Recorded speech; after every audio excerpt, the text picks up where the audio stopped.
Depth of Quran YouTube চ্যানেলের সম্মানিত দর্শক শ্রোতাগণের প্রতি সালাম জানাচ্ছি। আসসালামু আলাইকুম ওয়া রাহমাতুল্লাহি ওয়া বারাকাতুহু। আজকে তারিখটি হলো পবিত্র মুহররম মাসের 23 তারিখ 1448 হিজরি, বাংলাদেশে অনুষ্ঠিত ক্যালেন্ডার মোতাবেক। উল্লেখ্য যে চাঁদ দেখার হিসাবে তারতম্যের জন্যে মধ্যপ্রাচ্য তথা সৌদি আরবিয়া, মক্কা শরীফ, মদিনা শরীফ ইত্যাদি অঞ্চলের সাথে বাংলাদেশের একদিন তফাৎ হয়ে যায়। ওইসব অঞ্চলে আজকে 24শে মুহররম, আষাঢ় মাসের 25 তারিখ 1433 বাংলা সন বা বঙ্গাব্দ, এবং জুলাই মাসের 9 তারিখ 2026 খ্রিস্টাব্দ। আজকে ডেপথ অফ কোরআন ইউটিউব চ্যানেলে আমরা 228 নম্বর পর্ব উপস্থাপন করবো ইনশাআল্লাহ। এবং এই পর্বে আমরা পবিত্র কোরআনের একটি নতুন সূরা, তৃতীয় মানে 30তম সূরা আমরা শুরু করব। এই সূরার নাম সূরা রুম। রোম শব্দের সঙ্গে আমরা পরিচিত।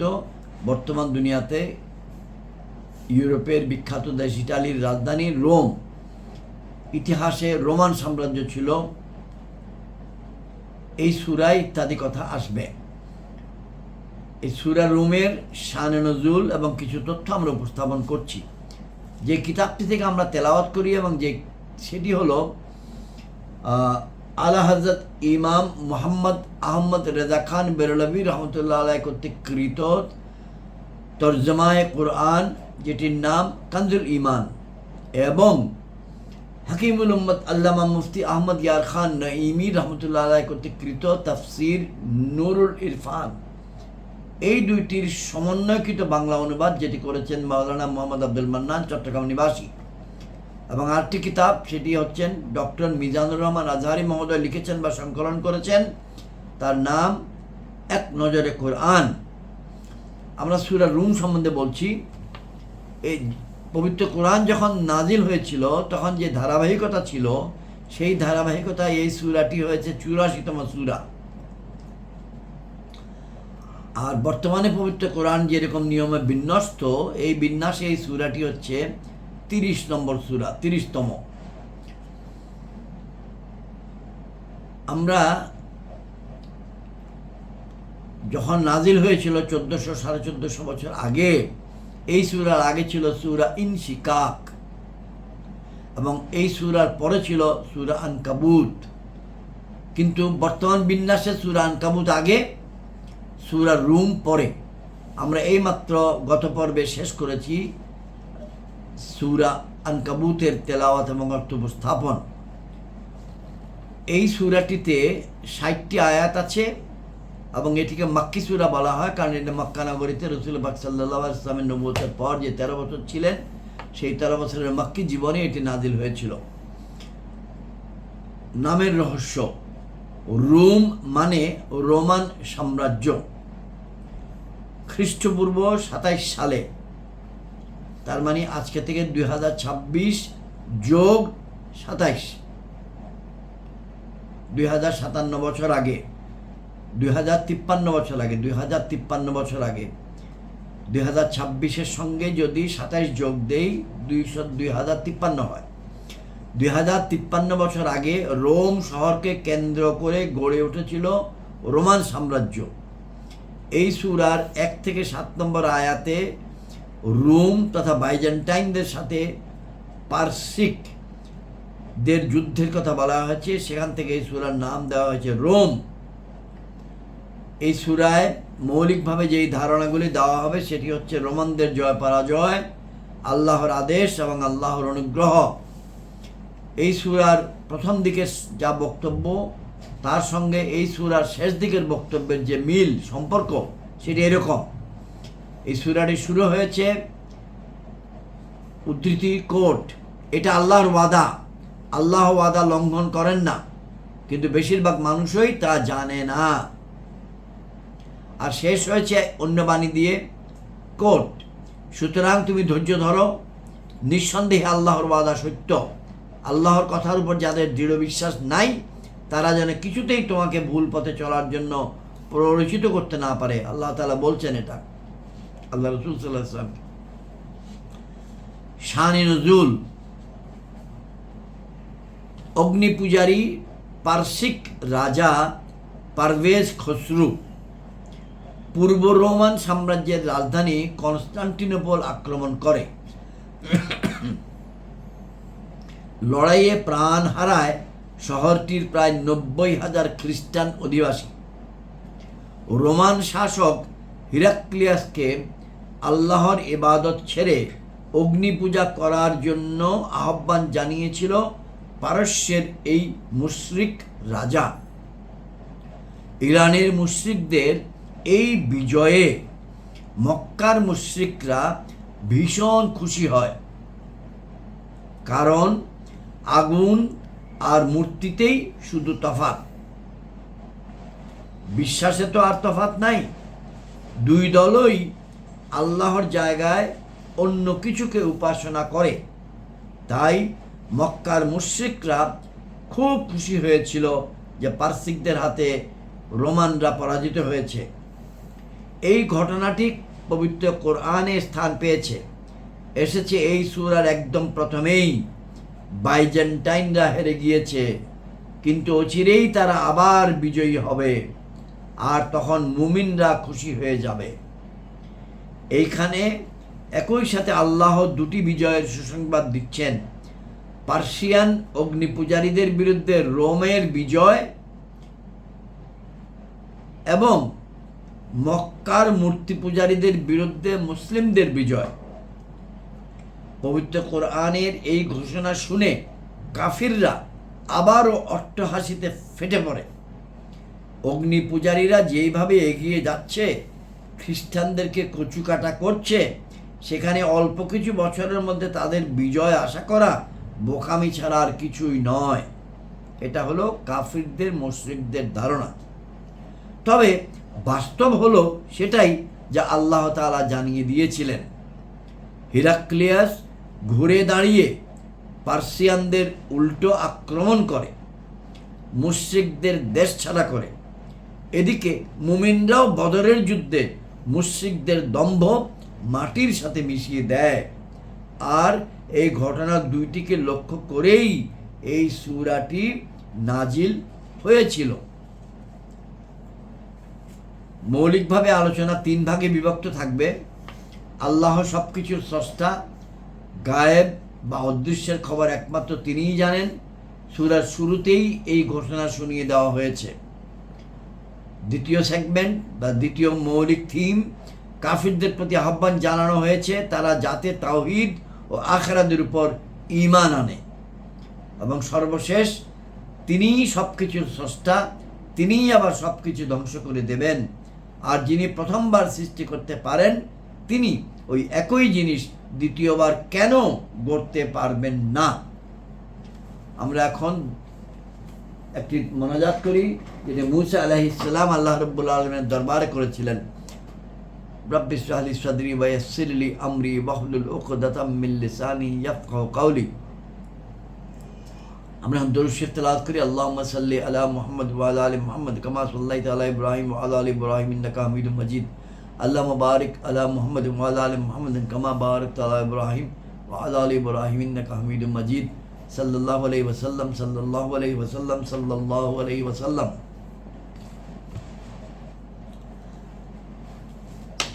সূরা রুম 1 থেকে 6 আয়াত বা 7 আয়াত আমরা পড়ব। 1 থেকে 7 আয়াত, 1 নম্বর আয়াত থেকে 7 নম্বর আয়াত। আউযু বিল্লাহি মিনাশ শাইতানির রাজীম, বিসমিল্লাহির রহমানির রহিম। আলিফ লাম মিম। গুলিবাতির রুম ফি আদনাল আরদি ওয়া হুম মিন বাদি গালাবিহিম সায়াগলিবুনা ফি বিদুই সিনিন লিল্লাহিল আমরু মিন ক্বাবলু ওয়া মা মিন বাদু ওয়া ইয়াউমাইযি ইয়াফরাহুল মুমিনুনা বিনাসরিল্লাহ ইয়ানসুরু মান ইয়াশা ওয়া হুয়াল আজিজুর রহিম। ওয়াদাল্লাহ লা ইউখলিফুল্লাহু ওয়া'দাহু ওয়ালাকিন্না আকসারান নাসি লা ইয়ালামুন ইয়ালামুনা যাহিরাম মিনাল হায়াতিদ দুনিয়া ওয়া হুম আনিল আখিরাতি হুম গাফিলুন। সাদাকাল্লাহুল আযীম ওয়া সাদাকা রাসূলুহুন নবিয়্যুল কারীম। এখন আমরা টিকা থেকে অর্থ এবং টিকা উপস্থাপন করছি, যেখানে প্রয়োজনীয় লাগবে সেখানে টিকা দেব। সূরা রুম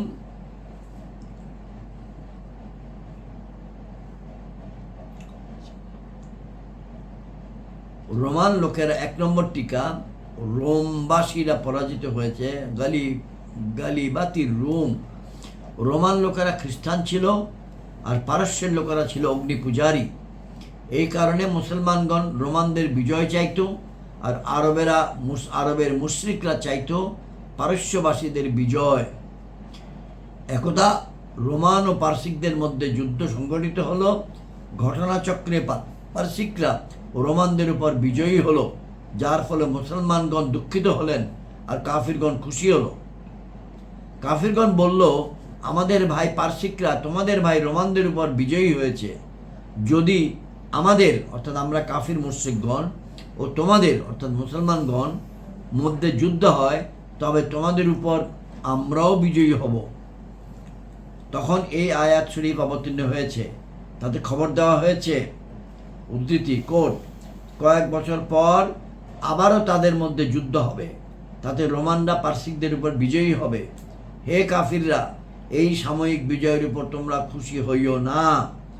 স্মরণ রাখা দরকার যে এখানে আয়াত নম্বর 2-এ রুম শব্দটি রুমির বহুবচন। রুমি লোকেরা রুম ইবনে ঈসা ইবনে ইসহাক ইবনে ইব্রাহিম আলাইহিস সালামের বংশধর। অন্য প্রকারের রুমিও আছে, তারা রুম ইবনে ইউনান ইবনে ইয়াফিস ইবনে নূহ আলাইহিস সালামের বংশধর। আর ফার্সি বা পারসিক লোকেরা হচ্ছে ফারেস ইবনে শাম ইবনে নূহ আলাইহিস সালামের বংশধর।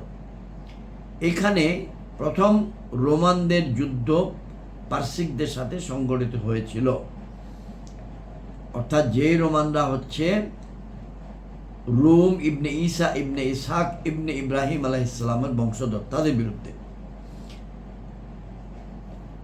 টিকা নম্বর 2-এ নিকটবর্তী ভূখণ্ডে নিজেদের পরাজয়ের পর শীঘ্রই বিজয়ী হবে। এখানে আয়াত নম্বর টিকা নম্বর 2 এবং টিকা নম্বর 3 আছে, আমরা পড়ে শোনাই। যাদের এলাকা, টিকা নম্বর 2, নিকটবর্তী ভূখণ্ডে, ফি আদনাল আরদি ওয়া হুম মিন বাদি, নিকটবর্তী ভূখণ্ডে অর্থাৎ যাদের এলাকা আরবের নিকটবর্তী। কেননা এই রোমানরা দাজলা অর্থাৎ টাইগ্রিস ও ফোরাত অর্থাৎ ইউফ্রেটিস নদীর মধ্যবর্তী দ্বীপে বসবাস করত। তাদের তদানীন্তন বাদশা ছিল পারভেজ ইবনে হরমুজ ইবনে নৌসিরওয়ান ইবনে কাইয়ার। স্মরণ রাখবেন, পারস্য বাদশাহ হযরত ওমর ফারুকের যুগে নিহত হয়েছিল। তার নাম ইয়াজুজ্জার্দ ইবনে শাহরিয়ার ইবনে পারভেজ।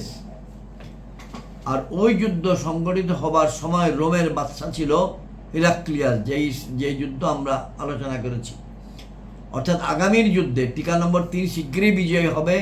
গালাবিহিম সায়াগলিবুন, শীঘ্রই বিজয়ী হবে, অর্থাৎ আগামী যুদ্ধে রোমানরা পারসিকদের উপর বিজয়ী হবে। আয়াত 4, কয়েক বছরের মধ্যে নির্দেশ আল্লাহরই পূর্বে ও পরে, এবং সেদিন ইমানদারগণ খুশি হবে। টিকা বেদুন ফি বিদু ই সিনিন, ফি বিদু ই সিনিন। বিদুন 3 থেকে 9 পর্যন্ত সংখ্যাকে বলা হয়, এখানে 9 বছর বোঝানো হয়েছে। সুতরাং এই আয়াতগুলো নাজিল হবার পর হযরত আবু বকর সিদ্দিক রাদিয়াল্লাহু আনহু মক্কার কাফিরদেরকে বলেছিলেন, আমাদের নবী আমাদেরকে সংবাদ দিয়েছেন যে অবিলম্বে রোমানগণ পারসিকদের উপর বিজয়ী হবে। উবাই ইবনে খালাফ নামক কাফির তা বিশ্বাস করল না। শেষ পর্যন্ত কিন্তু হযরত আবু বকর সিদ্দিক রাদিয়াল্লাহু আনহু ও উবাইয়ের মধ্যে 100 উটের একটা বাজি হয়ে গিয়েছিল যে যদি 9 বছরের মধ্যে রোমানরা পারসিকদের উপর বিজয়ী হয়ে যায় তবে 100 উট আবু বকর সিদ্দিককে দিবে উবাই,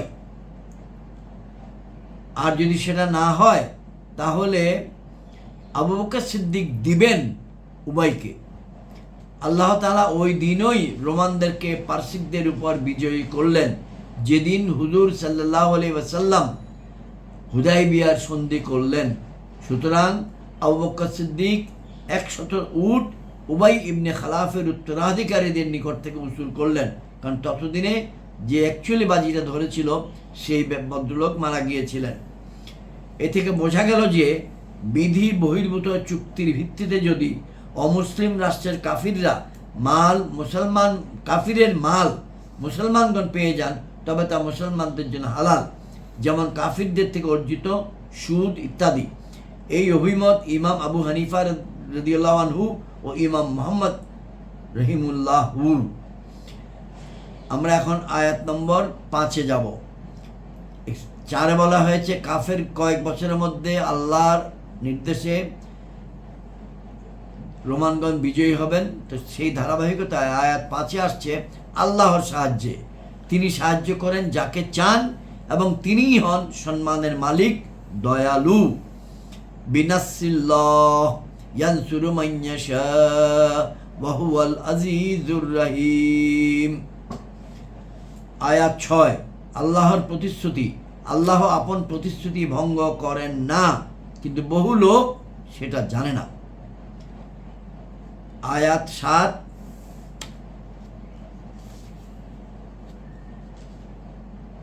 এখানে একটি টিকা আছে, আল্লাহ প্রতিশ্রুতি ভঙ্গ করেন না কিন্তু বহু লোক জানে না। আয়াতটা আবার পড়ি, ওয়াদাল্লাহু লা ইউখলিফুল্লাহু ওয়াদাহু ওয়ালাকিন্না আকসারান নাসি লা ইয়ালামুন। অনেক লোক সেটা জানে না। তারা জানে চোখের সামনের পার্থিব জীবনকে এবং তারা আখিরাত সম্পর্কে সম্পূর্ণ অনবহিত।